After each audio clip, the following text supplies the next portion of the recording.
The Fort Coffee community came together today to raise money for two victims that were killed in a UTV accident in January. 5 News reporter Jada Daniels went there to see just how the community is rallying around each other.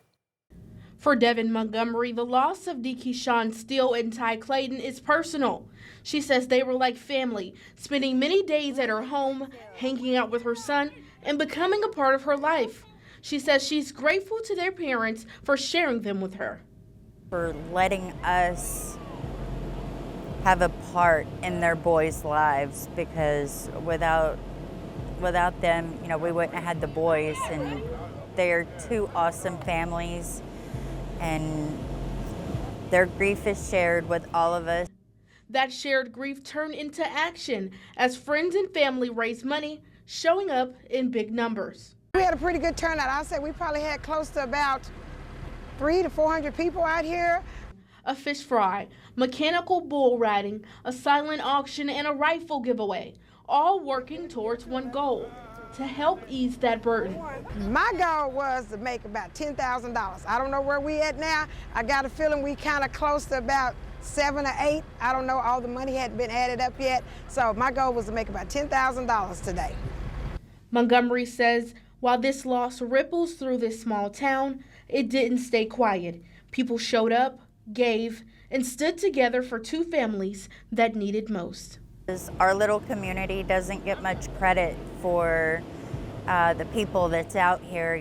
We're just a little community, and we don't raise too much of a ruckus. We just kind of stay to ourselves. But when it really means something, we can come together. Organizers say every dollar raised will go directly to the families as this community continues to rally around them. In Fort Coffee, covering news where you live, Jada Daniels, 5 News. The Special Olympics of Arkansas hosted its annual polar plunge at the Creekmore Park Pool in Fort Smith this morning. Participants included officers from the Fort Smith and Van Buren police departments. We spoke with some of the plungers about why both the plunge and the Special Olympics are so important. How to lose is an important thing. That's one of the things about Special Olympics. It's not everybody gets a medal. You have to earn and win your reward, and that's a valuable life lesson. Donations for the polar plunge go towards helping nearly 20,000 young athletes and Special Olympics athletes across the state of Arkansas. In Arkansas's largest beer festival, Frost Fest, returned to Fayetteville at the Washington County Fairgrounds earlier today. The festival featured over 60 breweries from across the region for an afternoon of live music, nonprofits, and of course, sampling. Some of the breweries were available in Arkansas just for the afternoon at the festival. We spoke with some participants who praised the community for showing up and showing out. The people here are great as a result. Everybody who comes here, it's just a fun time. Yeah, and I feel like I meet new people every time I come, so it's great. Frost Fest was organized by NWA Brewery, Fossil Cove, and Barley, Hops, and Water, a Fayetteville-based nonprofit. Also today in Fayetteville, the University of Arkansas Library Special Collection Division and the Department of Music hosted the life and legacy of Florence Price, a female and Black composer. We went to today's program to see how students and faculty are keeping Price alive in music. For Black History Month, we wanted to celebrate Florence Price, share the resources that the university has that we preserve, as well as the ongoing work that's being done about her legacy.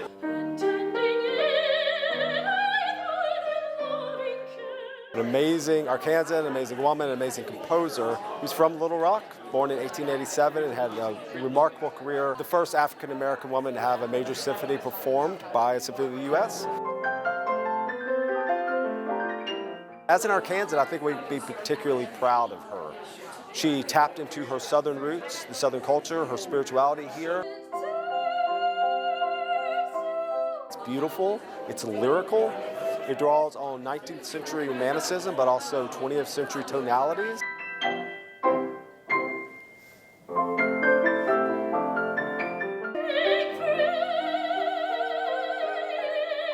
Some of these students have been in to research the real manuscripts, to see the real thing, to see this legacy that we're helping preserve.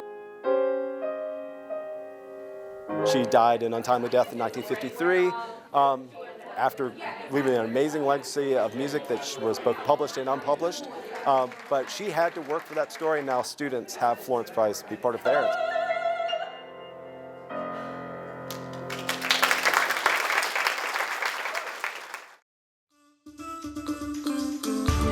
The family of Nancy Guthrie issued a new plea tonight for her alleged kidnapper to return the 84-year-old to her family. Today's show anchor Savannah Guthrie said in that message that her family will pay for her mother's safe return.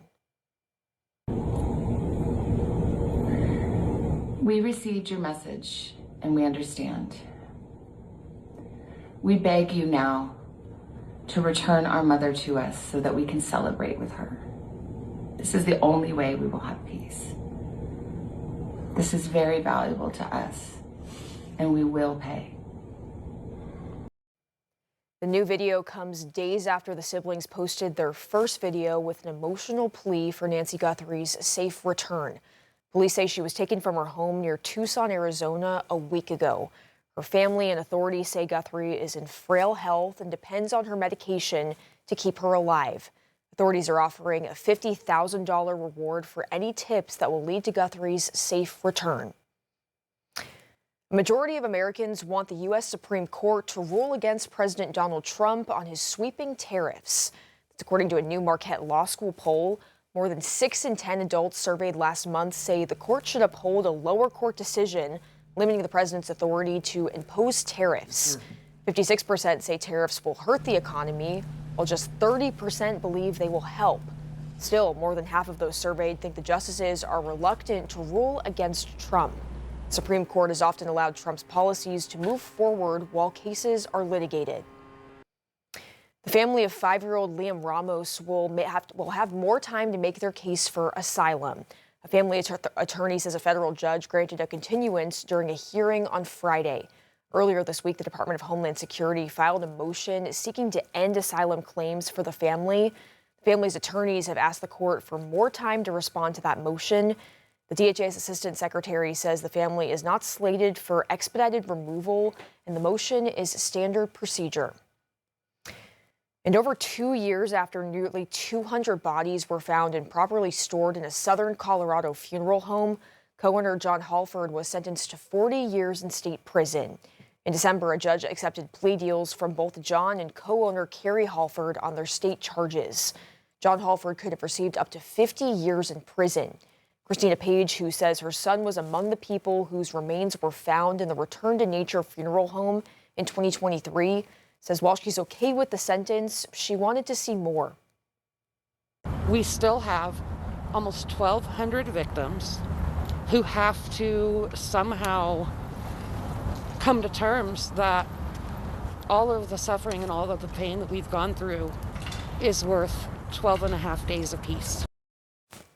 Halford also spoke in court saying he regrets his actions, adding that he's deeply sorry.